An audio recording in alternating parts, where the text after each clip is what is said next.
Hello friends, welcome to our channel toppers education point. आज की class में हम पढ़ने वाले हैं ब्लड। ये चाहे कोई बच्चा स्कूल में पढ़ रहा है, चाहे किसी कॉम्पिटिटिव एग्ज़ाम की प्रिपरेशन कर रहा है, चाहे वो एसएससी हो, रेलवे हो, DSSB हो या किसी स्टेट के लिए कोई एग्ज़ाम है, उन सभी में हेल्पफुल रहेगा जहाँ पे भी साइंस आती है। आज का टॉपिक है ब्लड। ब्लड की जो स्टडी होती है उसको हम क्या बोलते हैं? हेमाटोलॉजी। नेक्स्ट है फ्लूइड। जो ब्लड होता है वो ब्लड किस टाइप का टिश्यू होता है? Fluid connective tissue. किस टाइप का टिश्यू है? Fluid connective tissue. ये 1 मार्क में क्वेश्चन आ जाता है। पीएच कितना होता है? 7.4। अब इसमें ये क्वेश्चन पूछा जाता है कि 7.4 है, 0 से 7 होता है वो एसिडिक नेचर होती है, 7 होता है न्यूट्रल, और 7 to 14 होता है बेसिक नेचर। तो 7.4 है तो बेसिक है, बट किस टाइप का है? स्लाइटली बेसिक है। वॉल्यूम कितना होगा? 5 to 6 लीटर्स होगा। ब्लड 7% होता है हमारी बॉडी के वेट का, और जो ब्लड है वो does not coagulate inside the blood vessels due to presence of heparin. जो ब्लड हमारी बॉडी में जमता नहीं है वो किसकी वजह से नहीं जमता है? किसकी प्रेजेंस की वजह से? हेपेरिन की वजह से, जो कि एक टाइप का प्रोटीन है। इसको हम क्या बोलते हैं? एंटी कोआगुलेंट भी बोलते हैं। आर्टिफिशियल एंटीकोआगुलेंट क्या होता है? EDTA। ठीक है, ऐसा क्वेश्चन आ जाता है। नेक्स्ट है कंपोनेंट ऑफ ब्लड। ब्लड के कौन कौन से कंपोनेंट होते हैं या फिर ब्लड में क्या क्या चीज़ें आती हैं उसके बारे में हम पढ़ेंगे। प्लाज्मा होता है और ब्लड सेल्स होते हैं। प्लाज्मा 55% होता है और ब्लड सेल्स हमारे कितने होते हैं? 45%। प्लाज्मा लिक्विड पार्ट होता है ब्लड का, और इसमें क्या क्या होता है आपका? 92% वाटर, 7% प्रोटीन, 1% ग्लूकोज, 1% में ग्लूकोज, यूरिया और हार्मोन्स, ये सारी चीज़ें आती हैं।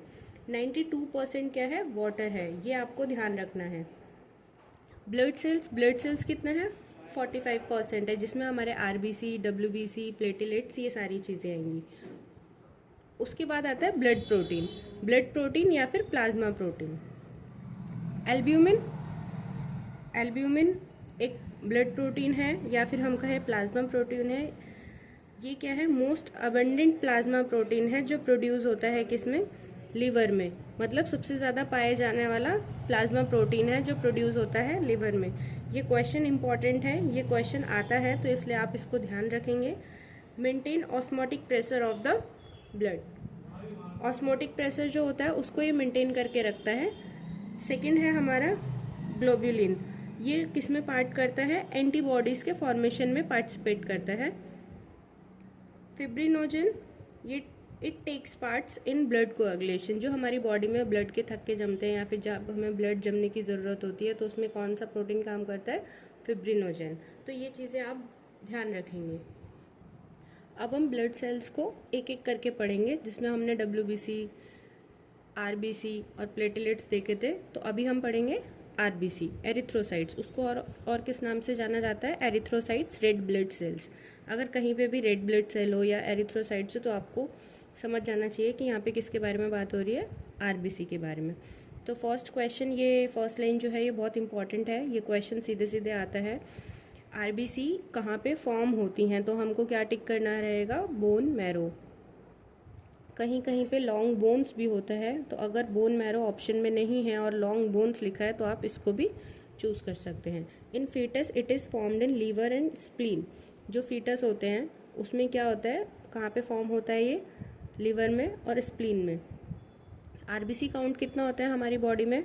5 to 5.5 मिलियन पर मिलीलीटर ऑफ ब्लड होता है। 5 होता है फीमेल में, 5.5 होता है मेल में। लाइफ स्पैन 120 डेज होते हैं। ये दोनों ही क्वेश्चंस बहुत इंपॉर्टेंट है और इससे क्वेश्चंस आते भी हैं। लाइफ स्पैन कितना होता है? 120 डेज का। डेड RBCs, जो डेड RBCs होती हैं वो डिस्ट्रॉयड किस में होती हैं? लिवर और स्प्लीन में। जैसे कि यहाँ पे हमने क्या बताया कि कितना उनका लाइफ स्पैन है? 120 डेज। तो 120 डेज के बाद वो डिस्ट्रॉयड होंगी, तो डिस्ट्रॉयड किस में होंगी? लिवर और स्प्लीन में। अब स्प्लीन को हम और क्या कहते हैं? क्योंकि ये डिस्ट्रॉयड किस में हो रहे हैं? लिवर और स्प्लीन में, इसलिए स्प्लीन को हम क्या बोलते हैं? Graveyard of RBCs। क्या बोलते हैं? Graveyard of RBCs। और blood bank of the body. Spleen को और क्या बोला जाता है, ये इंपॉर्टेंट क्वेश्चन है कि ग्रेवयार्ड ऑफ आरबीसी कौन है, स्प्लीन, और blood bank of the body कौन है, स्प्लीन। फिर नेक्स्ट है हमारा आरबीसी कंटेन एचबी। एचबी का मतलब है यहाँ पे हीमोग्लोबिन। आरबीसी में क्या होता है, हीमोग्लोबिन। हीमोग्लोबिन एक रेड पिगमेंट है। हीमोग्लोबिन में आयरन कंटेनिंग पिगमेंट होता है या फिर हम कहें प्रोटीन होता है। हीमोग्लोबिन में क्या होता है, आयरन कंटेनिंग पिगमेंट या फिर प्रोटीन। अगर हमारी बॉडी में आयरन कम हो रहा है तो ऑटोमेटिकली हीमोग्लोबिन कम हो जाएगा। हीमोग्लोबिन कम होगा तो आरबीसी कम होगा। आरबीसी कम होगा देन हमारी बॉडी में ब्लड कम हो जाएगा। ब्लड कम होगा दैट मीन्स हम क्या हो जाएंगे, एनीमिया के शिकार हो जाएंगे। हीमोग्लोबिन क्या करता है, ट्रांसपोर्ट करता है हमारी बॉडी में ऑक्सीजन का। ये चीज़ आपको ध्यान रखनी है। In mature RBCs nucleus and cell organelles are absent. जो मेच्योर आरबीसीज होते हैं उसमें न्यूक्लियस और जो सेल ऑर्गेनल्स होते हैं वो एब्सेंट होते हैं। अब आपका ये क्वेश्चन आ रखा है, कौन सा स्टेटमेंट सही है आरबीसी के बारे में। RBC carries oxygen from lungs to all cells of the body. It contains a pigment called haemoglobin. RBC lack nucleus. ये आपका ए है, ये बी है, ये सी है, फोर्थ ऑप्शन है आपका ऑल ऑफ दिस। तो इसमें कौन सा ऑप्शन होगा, अभी क्या बताया था आपको कि जो आरबीसी है वो कैरी करता है ऑक्सीजन, ठीक है, तो ये ऑप्शन आपका ठीक हो जाएगा। It contain a pigment call HB. इसमें क्या होता है, एक पिगमेंट होता है जिसको हम क्या बोलते हैं, हीमोग्लोबिन बोलते हैं। यहाँ पे हमने पढ़ा था haemoglobin is a red pigment. RBC क्या करते हैं, लैक होता है न्यूक्लियस, क्योंकि जो मैच्योर आरबीसीज होती है उसमें न्यूक्लियस और सेल ऑर्गेनल्स क्या होते हैं, एब्सेंट होते हैं। नेक्स्ट, इसकी शेप कैसी होती है, शेप कैसी होती है, बाइकॉनकेव और डिस्क शेप्ड। कैसी होती है, बाइकॉनकेव और डिस्क शेप्ड। हीमोग्लोबिन, अब हीमोग्लोबिन किसकी बॉडी में कितना होता है, यहाँ से डायरेक्ट क्वेश्चंस आते हैं कि जो एक आइडियल हीमोग्लोबिन है वो कितना होना चाहिए।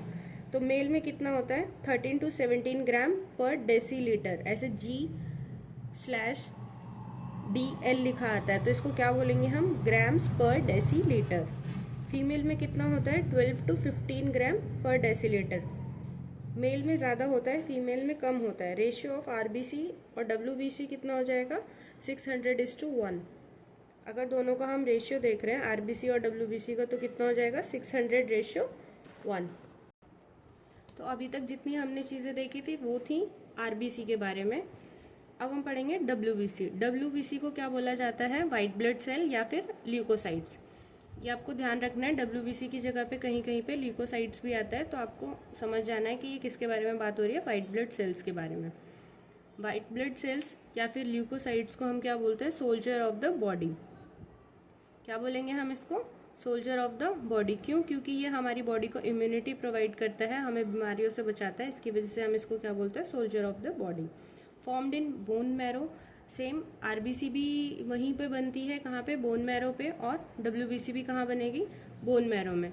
इसका डब्ल्यूबीसी का काउंट कितना होता है हमारी बॉडी में, 6000 to 8000 पर millilitre of the blood. Life span कितना होगा, 1 to 4 days होता है, या फिर हम कहें few hours to few days होता है। तो ये दोनों चीज़ें आपको ध्यान रखनी है। It provide immunity to the body, और ये क्या प्रोवाइड करता है, हमारी बॉडी को इम्यूनिटी प्रोवाइड करता है।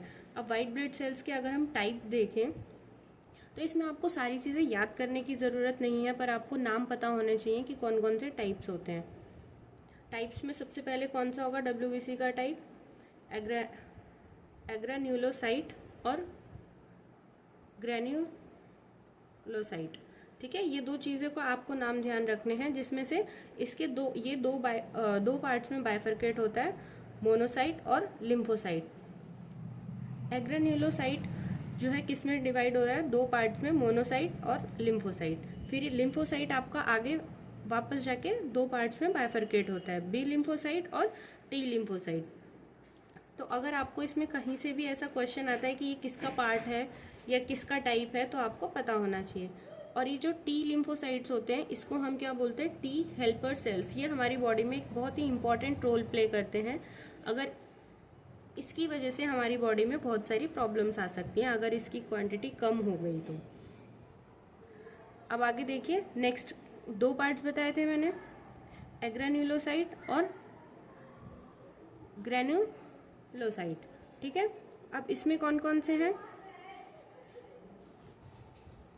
ईसिनोफिल्स, बेसोफिल्स और न्यूट्रोफिल्स। इसमें आपको ज़्यादा चीज़ें ध्यान रखने की ज़रूरत नहीं है, बस आपको नाम ध्यान रखना है और इसको डिटेल में पढ़ने की अभी नीड नहीं है। नेक्स्ट देखेंगे हम एक्वायर्ड इम्यूनो डिफिशियंसी सिंड्रोम। जो मैंने ये आपको बताया कि जो टी हेल्पर सेल्स होते हैं ये बहुत ज़्यादा इंपॉर्टेंट होते हैं, तो क्यों इसको ही हम क्योंकि बोलते हैं टी लिम्फोसाइट को ही टी हेल्पर सेल्स, तो क्यों एक्वायर्ड इम्यूनो डिफिशियंसी सिंड्रोम है। अब एड्स है, एड्स किस वायरस से होता है, HIV वायरस से होता है। अब जो ये HIV वायरस है ये किसको किल करता है, ये टी हेल्पर सेल्स को किल करता है। अब जब ये इसको ही किल कर देगा तो ये आगे कमांड नहीं दे पाएगा, जिसकी वजह से हमारी बॉडी में बीमारियां हो जाती हैं, जिसकी वजह से हमारा जो इम्यून सिस्टम होता है वो क्या हो जाता है, बहुत ज़्यादा वीक हो जाता है, जिससे हमें अलग अलग टाइप की डिफरेंट डिजीजेज होने लग जाती है और इससे फिर हमें अपनी जान का खतरा भी हो जाता है। नेक्स्ट अभी हमने यहाँ पे क्या पढ़ा था, मोनोसाइट। मोनोसाइट क्या होती है, हमारी लार्जेस्ट WBC होती है बॉडी की। Next lymphocytes. लिम्फोसाइट्स क्या होते हैं, smallest WBC of the body. तो ऐसे क्वेश्चंस आ सकते हैं कि टी हेल्पर सेल क्यों इम्पोर्टेंट है और मोनोसाइट कैसी टाइप की WBCs होती हैं, लार्जेस्ट WBC होती है बॉडी की, लिम्फोसाइट्स कैसे होते हैं, स्मॉलेस्ट WBC होती हैं। नेक्स्ट हम किसके बारे में पढ़ेंगे, तो ये सारी चीज़ें जितनी भी हमने पढ़ी ये था WBC के बारे में। नेक्स्ट है प्लेटलेट्स। प्लेटलेट्स को हम क्या बोलते हैं, थ्रोम्बोसाइट्स। ठीक है, ये कहाँ पे हमारा फॉर्म हो रहा है, ये भी बोन मैरो में ही फॉर्म्ड होता है। प्लेटलेट्स का काउंट कितना है, 1.5 to 3.5 लाख पर मिलीलीटर ऑफ ब्लड। ये आपको ध्यान रखना है तीनों चीज़ों में, WBC का कितना है, RBC का कितना है और प्लेटलेट्स का कितना है।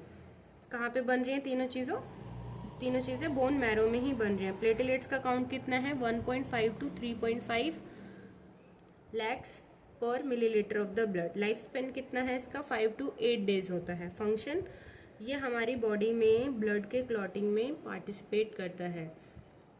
अगर ब्लड में क्लॉटिंग नहीं होगी तो क्या हो जाएगा, खून नहीं जमेगा। खून अगर हमें मान लीजिए चोट लग गई है तो खून बहता ही रहेगा, तो ब्लड क्लॉटिंग भी तो ज़रूरी है। तो कौन फंक्शन कर रहा है, कौन इंपॉर्टेंट रोल प्ले कर रहा है, प्लेटलेट्स। कई बार ये क्वेश्चन भी आ जाता है कि ब्लड क्लॉटिंग में किस किस चीज़ की रिक्वायरमेंट होती है। क्या क्या रिक्वायरमेंट होगी, प्लेटलेट्स होना ज़रूरी है, विटामिन के, आपने ये चीज़ सुनी होगी, क्वेश्चन भी सुना होगा कि विटामिन के बिना जो है या फिर उसकी कमी से हमारी बॉडी में ब्लड क्लॉटिंग में प्रॉब्लम आती है। फिब्रिनोजेन अभी हमने पढ़ा था। ठीक है, तो ये सारी चीज़ें जो हैं, प्लेटलेट्स, विटामिन के, फिब्रिनोजेन, प्रोथ्रोम्बिन, कैल्शियम, ये सारी चीज़ें किसमें ज़रूरी होती हैं, ब्लड क्लॉटिंग में। अगर एक ऐसा क्वेश्चन आ जाए कि ब्लड क्लॉटिंग में किसकी रिक्वायरमेंट नहीं होती है, कोई इनके अलावा कुछ होगा, तो आप उसको टिक कर सकते हैं। या फिर ब्लड क्लॉटिंग में किसकी रिक्वायरमेंट होती है, तो अगर इनमें से आपको कोई भी ऑप्शन दिख रहा होगा तो आप उसको टिक कर सकते हैं। जो फिब्रिनोजेन है और प्रोथ्रोम्बिन है, ये दोनों हमारे क्या हैं, प्रोटीन्स हैं, और ये किस में बनते हैं, हमारे लिवर में बनते हैं। तो ये चीज़ें आपको ध्यान रखनी है। तो फ्रेंड्स, आपको ये वीडियो कैसी लगी, आपको टॉपिक समझ में आया, नहीं आया, आप अपना फीडबैक कमेंट सेक्शन में दे सकते हैं। और अगर आपको वीडियो अच्छी लगी तो चैनल को लाइक करें, वीडियो को लाइक करें, चैनल को सब्सक्राइब करें। Thank you for watching our video.